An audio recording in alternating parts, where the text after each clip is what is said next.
Chapter 4, Fish City. There were fish everywhere, floating over the swaying seagrass, eating on the white sandy bottom, peeping out of coral caves. Some kinds of coral looked like blue fingers or lacy fans. Others looked like deer antlers or lettuce leaves or mushrooms or trees. Jack read in the book, "Coral reefs are only found in warm tropical waters. Nearly 5,000 different species of fish live around coral reefs in the Indian and Pacific Oceans." Jack pulled out his pencil and notebook.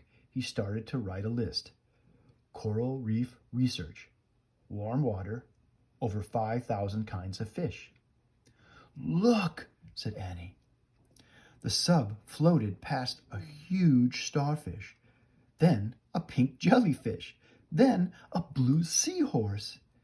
Jack added to his list: starfish, jellyfish, seahorses. "What is that?" said Annie.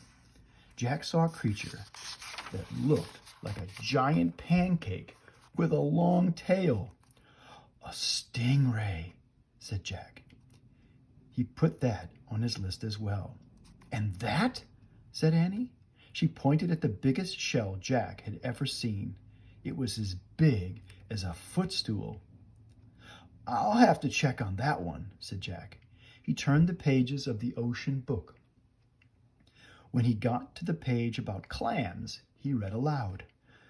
"The giant clam of the coral reef is 3 feet wide and weighs up to 200 pounds.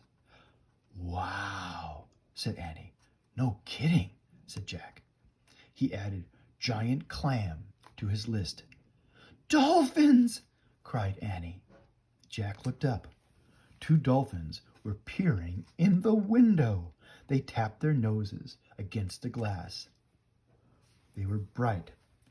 They seemed to be smiling. Jack laughed. "It's like we're in a fish tank and they're looking at us," he said. "Their names are Suki and Sam," said Annie. "Sister and brother." "You're nuts," said Jack. "Here's a kiss for you, Suki," Annie said. She pressed her lips to the glass as if she were kissing the dolphin's nose. "Oh, brother," said Jack. But the dolphin opened her mouth and tossed her head. She seemed to be laughing. "Hey, I know the answer to the riddle." "Dolphins," said Annie. "They're gray and plain, but they have great beauty inside." "You forgot the rough as rock part," said Jack. "Dolphin skins look smooth and slippery." "Oh, right," said Annie. The dolphins flipped their tails. They swam off into the light blue water. "Wait, don't go," called Annie. "Suki!" But the dolphins were gone. "It's time for us to go too," said Jack. He was afraid someone might be looking for the mini-sub.